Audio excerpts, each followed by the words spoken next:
T. It's in the name. Welcome into the Helping Healing Humor with Ben and Travis podcast. Today, we're knocking out all the days, the weeks, all that stuff. It's Write a Letter of Appreciation Week. It is National Good Sportsmanship Day. And we might even talk a little bit of National Cheese Doodle Day. Because I love cheese. You love cheese. Got any cheese? We'll get to that conversation right after these important messages. This episode of the Helping Healing Humor with Ben and Travis podcast is presented by Faulkner University. Faulkner University is a private Christian liberal arts university based in Montgomery, Alabama, with a mission to provide an education anchored by not only intellect, but also character and service. The Faulkner experience aims to educate the whole person. Every individual matters every day. We all want to become better versions of ourselves. No one wants to remain trapped where they are because of missed opportunities and unrealized dreams. At Faulkner University, we believe your dreams don't have an expiration date. We understand that you're looking for more than a degree. You want to find your niche and thrive in your career. Whether you're a high school senior just beginning your trek or an adult student looking for a better path, Faulkner is here to help guide your journey. Go to faulkner.edu to apply or get more info. That's faulkner.edu. I'm Travis Creasy, and that is all-pro counselor with 3-Chord Counseling in Muscle Shoals, Alabama. Ben Hayes, man, how's it going?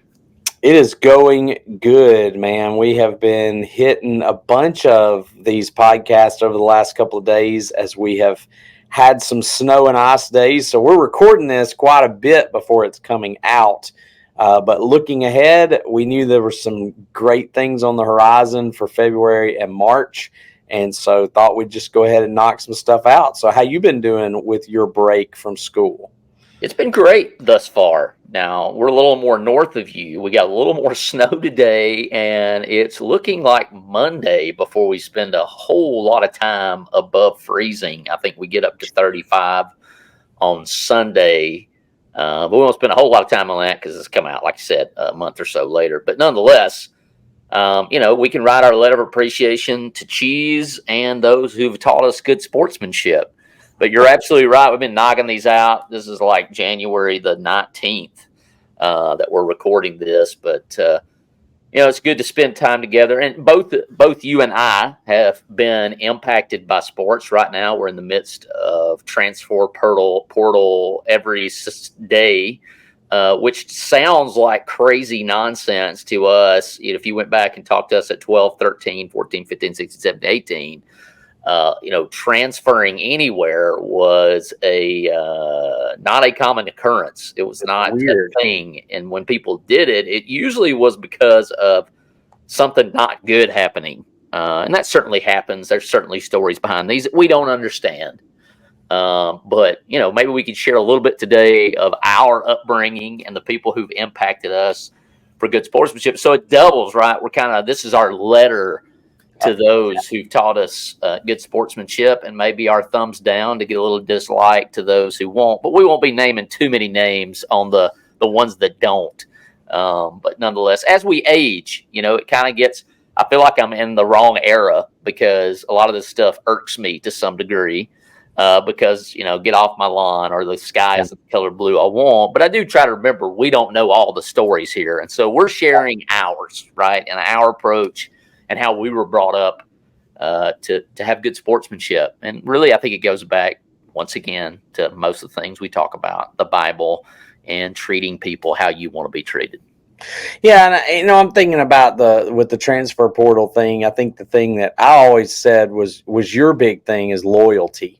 It's like, be loyal to the people who you serve or the people you're playing for. And I think that was what we always loved about college football, was that huge amount of loyalty that you go to a school and you play there, or you sit it out and you wait your turn to play. And that was what we always loved about it versus, being, kicked around like in the pros. You go different places, but even then you have a contract that keeps you there for at least a little while. So I think that's the biggest thing that's a hit. And I think they'll have to fix some of that. But I just always loved sports. I've always loved what it means to us, and what it can do in our lives, whether it's the other people that you're playing with, or it's the coaches that you've had.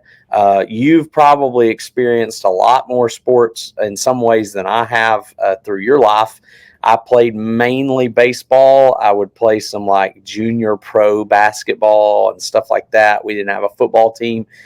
So, really, the coach that I had that probably just about the only long-term coach I had was Mike Mitchell in baseball, and I appreciated him, and probably appreciate him more now than even did back then. You know how that goes. You kind of look back and go, hey, that was an awesome time frame in my life. And a couple of the other coaches that coached and helped him over time, Mr. Radke was another one that always appreciated having as a coach. And so, it's the coaches, the other players that you play with. And so I think, just looking back, like, who is it for you, Travis, maybe that made an impact on your life in the coaching realm?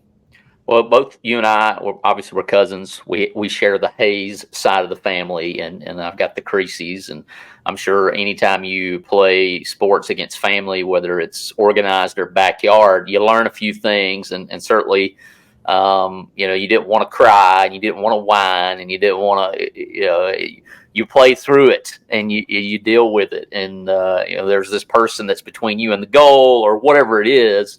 And you have to learn to deal with it, to overcome it, to play through it. And I've coached football. I'm coaching or coached basketball by the time this comes out. That season will have been over. And we have taken our lumps, and we did take our lumps in football. We've taken our lumps in basketball, as anybody does who plays for any amount of time. And I think that's something that social media has really hurt. Like, you're either the winner all the time or you're a loser. And that's just not true. Nobody hurts more than the people who put the most time, the most money, the most effort into playing a sport. And there are just days where it's not your day. No matter what you do, the other team just plays out of their mind. Now, we have been on a streak with my basketball team of playing teams who can't miss. And we don't need that to help us, to hurt us any more than it already does. But you get into that, and sometimes you're just in awe. You're like, man, that person is just at another level that I'm not at. I may never reach.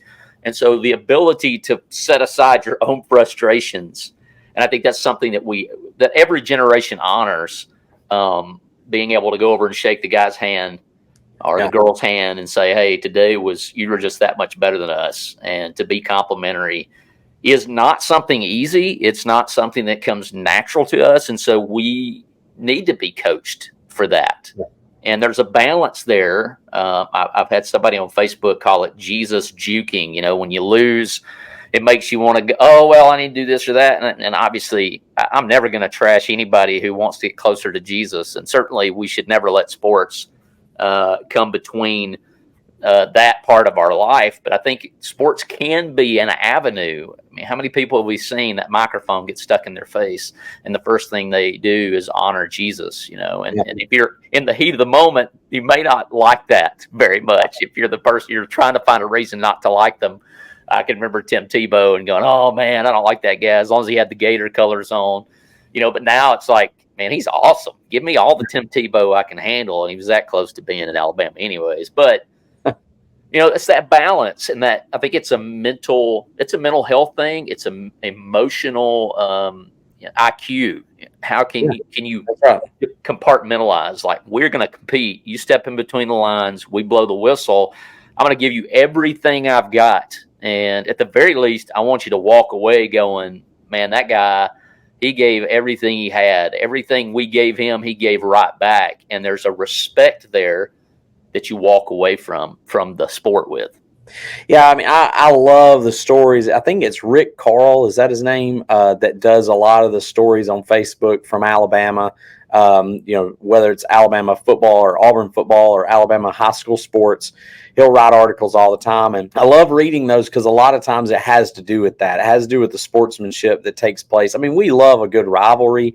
We love to pick at Blake and pick at all of our Auburn fans and, all of the other people that we're rivals with. But at the same time, at the end of the day, I've loved watching those stories of, the teams coming back together at the end. Because like you said, you're giving it everything during the game. And then after the game, you're hugging each other, patting each other on the back.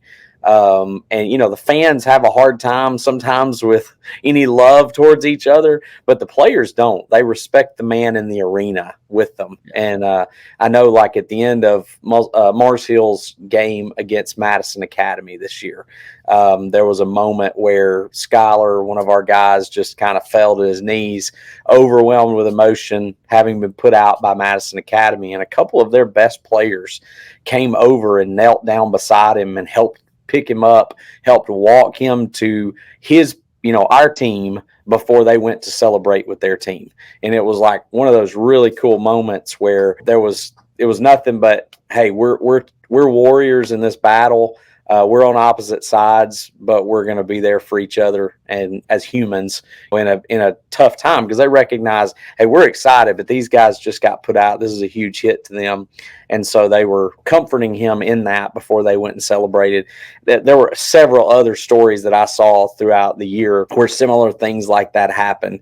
And you see it now a lot with exchanging jerseys and the pros and different things like that. But it's just really cool to see that kind of sportsmanship. I think the place that we seem to struggle with it the most, and maybe why we're having a hard time keeping referees, is the fans, the fans and the parents. And I'll be the first to admit that sometimes I get frustrated with the referees, and I've tried to do better with that the last couple of years. But sometimes we struggle with it, and of course the state kind of encourages. I'm sure Tennessee too, but encourages that.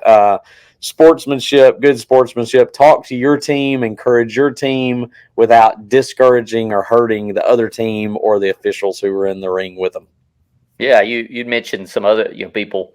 Ike Fowler was my football coach in high school, and a lot of my assistant coaches. Greg Dial was on that staff. Who's a dear brother in Christ, preacher, and finding that balance as a coach, and I'm sure as a parent. My kids are playing junior pro basketball, and I just want to be the guy with the foam finger, like, hey, you got out there, you got after it. Good job. And we're struggling a little bit with Daniel just to get him on the court, because I think somebody took the ball away from him, and he doesn't quite understand. It's like, well, that's what you do. You can go do that to him too.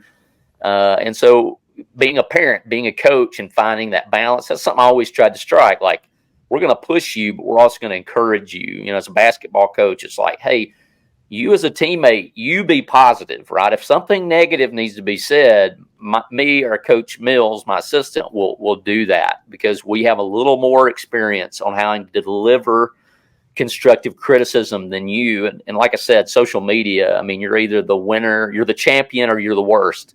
And that's got to be, that needs to be tempered some. I know that it gets on my nerves. I can't imagine people who they're actually talking about. I'm sure most of them ignore it. I hope they do. But there is an in between. And we, being Alabama fans, we're the worst, right? It's national championship or bust. And that's just ridiculous. That's a standard that, almost no one outside of cyborgs like Nick Saban can hold, but he himself didn't even look at the scoreboard. And my approach to sports was, as I kind of felt more pressure being the guy who was supposed to win, right? When I wasn't supposed to win, hey, all bets are off. Let's just go out there and let it all hang out. Let's play our best and see where the cards fall, or however that phrase goes. And so that's kind of the way I am with our basketball team. Like, there should be no pressure. Just go out there and play the best that you can, and when it's over, it's over. And so I love the focus on the play at hand, because, and I'm sure from a mental health perspective, most of our anxiety comes from what's already happened, or what we're thinking is going to happen, rather than actually doing the thing that we have control over in the moment. And sportsmanship is always that. Our attitude and response to things is always within our control. Yeah, being able to just in the moment say, okay, reset. Every time you come back to whether it's a timeout, or whether it's the next play in football, or the next pitch in baseball, whatever those things are, just resetting your brain to this is what I've got to do right now. And I mentioned that I had kind of one coach in baseball, but I worked some with the basketball team. I didn't really play, but I did some, wrapping of ankles and taking care of water. I was kind of the water boy. So there, y'all can, have that. That's what I was. But I took care of, like Coach Pinnell was one of my coaches that I worked with in that way, and Tony Willis and some of those guys. And I got to thinking, with that, you could probably speak to this too, who spends more time with the teenagers at school than the coaches do? Your parents, even sometimes there's some moments in the year where you spend more time with kids spend more time with their coaches than they do their parents. And especially like football. I know that's like several weeks out of the summer. It's several, it's morning hours, it's afternoon hours. Sometimes they're their teacher as well at some point. In basketball, it's the same way. Volleyball, baseball, there's a lot of time spent with those coaches. And, when we start talking about, if you've got a great guide and coach, somebody who is a great mentor, I mean, how incredible is that? And I know that there's probably on the flip side of that, there's been some that haven't been great mentors. But sportsmanship is instilled sometimes by those mentors, but certainly something to be thankful for. I think as I look back, I'm thankful for several of those coaches who coached me, who taught me in school, who were just good friends. And now that's the crazy part, is now a lot of those men are friends that when I see them, we talk, we reminisce about some of those things. And it's like, it's weird how you get almost on the same level at some point with some of the people who coached you, because now you're an adult, they're an adult, and facing some of the same issues. So just very thankful for all those coaches that I had at Marcel. Coach Williams never coached me, but high school teacher, loved having him as history teacher. Coach Pinnell's a Bible teacher. So just all of those folks that deserve a big round of applause and thank you from me. Yeah, important to remember they're human beings. I'd come home after a game, win or lose, and it's 2:00 in the morning, and I'm trying to calm down and stop rewinding everything in my head that could have went better or went wrong, or what I need to get ready for next week. And it is a quick 24-hour turnaround. You have to turn around 24 hours. Now it's a little different, once the season's over. And just speaking to that, Ben, you were on a runner-up state champion team, and so you won plenty on the way to that last game or last matchup. I think y'all played as a best of 3. I'm not sure on that. And I've been on championship teams that win that last game, and that was always a point for me. When we went into that last game, I said, how many teams in our league get a chance to end with a win? And I've been on hey, we lifted the trophy. I got hit with the Gatorade bucket, and I've been on the other side of, man, we came up just short.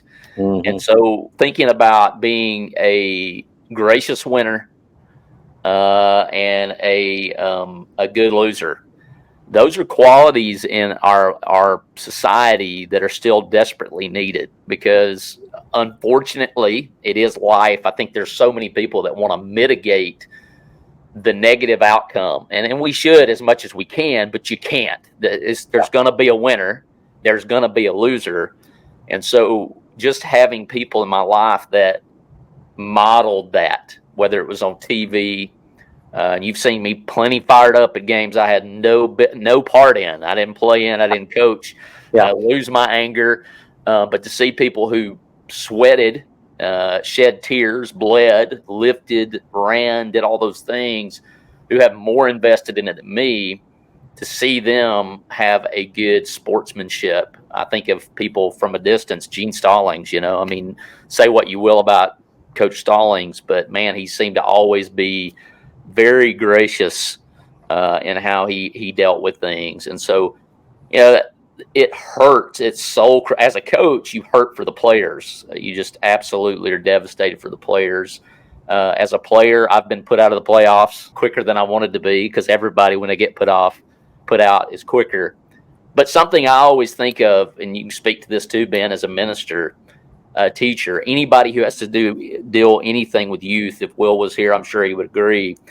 my one plea to my parents, whatever area it is, coach, teacher, preacher, youth minister, is if you've got issues with me, first of all, let's do the Jesus thing and come talk to me after you've calmed down, right? Everybody needs to calm down. Everybody needs to have a moment, a day or two to get through it, especially after a loss.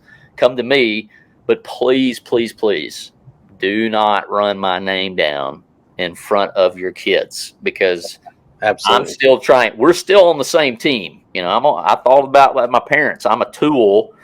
I am an investment for them to help them mold this, in my case, boys, to be good men, to be good winners, good losers, and to be good, upstanding citizens.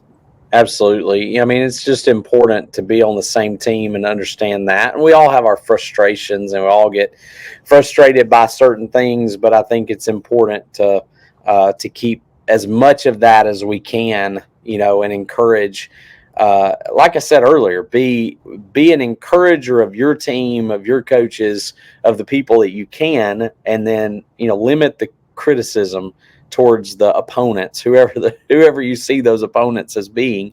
And I know, like, even with us as college fans, when one bad game goes, one game goes badly, we start blaming coaches or we start blaming whatever. And it's crazy to me in this day and time thinking about trying to be a coach in college sports for a while now, just like, hey, we're giving you a year to turn this thing around. It's like, man, sometimes you can't turn something around in a year or two or three. It takes time.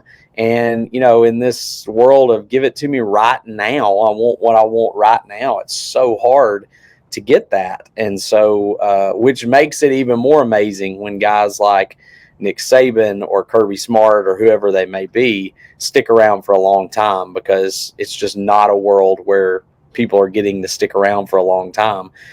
So I think the biggest thing about sportsmanship is just being an encourager of the people you can encourage, and maybe keeping your mouth shut, along the other things, the negatives. And when you do need to approach something, approach it in the right kind of way so that you can make changes.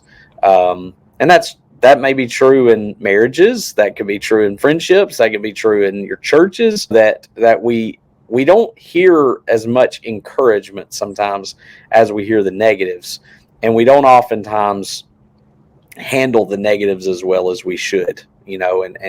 And speak them in the way that we should. Speak in the truth and love, as Ephesians chapter 4 would tell us. So I think that's a huge thing. I can't help but think of the quote from Theodore Roosevelt, the man in the arena quote. And, my mind keeps going back to that. It's not the critic who counts, not the man who points out how the strong man stumbles or where the doer of deeds could have done them better. The credit belongs to the man who's actually in the arena, his face is marred by dust and sweat and blood, who strives valiantly, who errs, who comes short again and again, who spends himself in a worthy cause, who at the best knows in the end the triumph of high achievement, and who at the worst, if he fails, at least fails while daring greatly, so that his place shall never be among those cold and timid souls who neither knew victory nor defeat. So many times we're afraid to jump in there and do something because I may mess up. That's okay. Jump in there and do it anyway. And so I think that's somewhat what sports teaches us, is not everybody's going to be the greatest athlete. You're not going to be the guy that gets the biggest NIL deal, but you may be the lineman that makes the difference for the quarterback. And they don't get a whole lot of praise. They don't get a whole lot of, the trophies or awards or their names called out nearly as much. But they're the one in there doing it for themselves to show, hey, I did something that maybe I didn't think I could do. Maybe others didn't think I could do. But I stuck it out and I did it anyway. Well, I will say, and you can speak to this too, you and I both have spent more time probably riding the pine than getting to participate. And I'll speak as a coach too and a player. Those people have so much value. Depth, obviously, people get tired. You're going to need them. But as a coach who at times we played 8-man football, and so you need at least 16 players, and there were times we didn't have that. Yeah. And so the inability to line up and play 8v8 was killer. I mean, we just could not give any remotely close to a game-like situation like we would have liked to. And so those people are so valuable. And we live in a day and age, you mentioned waiting your turn or playing time. Waiting your turn to us, we understand what that means. I don't know that the new generation, they think waiting your turn is not doing anything. That's not what we're saying. Those guys are doing everything. I did everything that everybody else did to be on that team. They were just better players than me. And so there is a tremendous value. Just learning patience. Patience is a virtue. But also being there in practice to give these guys a look. I mean, I played mainly offense, so I was always the scout team offense. I was always somebody on that team. And so I took my beating. So waiting your turn isn't necessarily not doing anything. It's just being ready when that time comes. And I'm thankful. There were times I had frustration. There were times I wanted to quit. There were times I came home with tears in my eyes. I'm ready to be done. I've not gotten any kind of encouragement, which was not true. But you reach those times of frustration. But also that taught me as much or more than playing. Practice, taking scout team. I knew the other team's offense backwards and forwards. I knew what to look for, and then I get to go be a coach, and that helped me so much. So I think just even throwing that out there, knowing how to be a good teammate, even when maybe you're not getting the playing time that somebody else, there's so much value to that. I think about Tua and Hurts. Yeah. That was the example I was going to go to. Hurts. Yeah. I mean, they were both great. They're both in the NFL now because they challenged each other, and it was a back and forth game there for a little while about who's going to be there. But if you remember on the sidelines, they were always like slapping each other on the top of the helmet, patting each other's backs, giving encouragement. When one would go out, the other one would jump in, and they were there for each other, and it made the difference. I know Jalen ultimately ended up going to Oklahoma, but there was, he was great because he was challenged. You're a team player regardless of whether you're sitting on the bench, which, like you said, I got to do a whole lot of, or you're the guy getting to play. And when and I had teammates who were amazing encouragers. Even though they were getting to play all the time and I was sitting on the bench, they would be an encouragement to me. They would encourage me in my frustrations. For the most part, the ones I remember are the ones who encouraged me, the ones who didn't treat me any differently because I was not a starter or whatever, but they were right there with it. So whether you're starting and you're encouraging those behind you, or whether you're sitting on the bench encouraging the ones that get to start, there's so much that goes into being a part of the team. The thing that I keep at my classroom to remind me is I got voted team captain my senior year, and I had not played nearly enough to be. It was not an on-field type thing, but I got a captain award along with the other guys who did. Yeah. And I can't help but think that being a good teammate and basically being a cheerleader to some degree helped in that. Well, and I'd say this as we close. Think about who it is that you're thankful for. Some of you guys that listen to this, girls that listen to this, may not have played sports. But who is it that you could show some appreciation to this week? Who is it that has impacted you in a positive way? Write them a letter, send them a text, give them a call, say something to their face. If you see them now, maybe they've gone on and you need to just write a little note that only you know about, but you say say Thanksgivings to them for what they have done for you, because we've all got those people who've helped make us who we are. Some of that good, some of that bad, I guess. But, who can you show some appreciation to this week as you go through appreciation? Write a letter of appreciation week. So we hope that you guys can do that. Oh, and I'll mention some cheese in connection to what we're talking about. Just watch the Bart Starr documentary on ESPN. That dude was full of sportsmanship, hard-nosed, and a great cheese head for the Green Bay Packers, several world championships, and that he played for the Tide didn't hurt either. That doesn't hurt at all. I think it's that national cheese, like baked cheese, the little cheese curls. I think that's this week too. So, go have you some cheese curls or whatever those Cheetos are, and enjoy those this week too.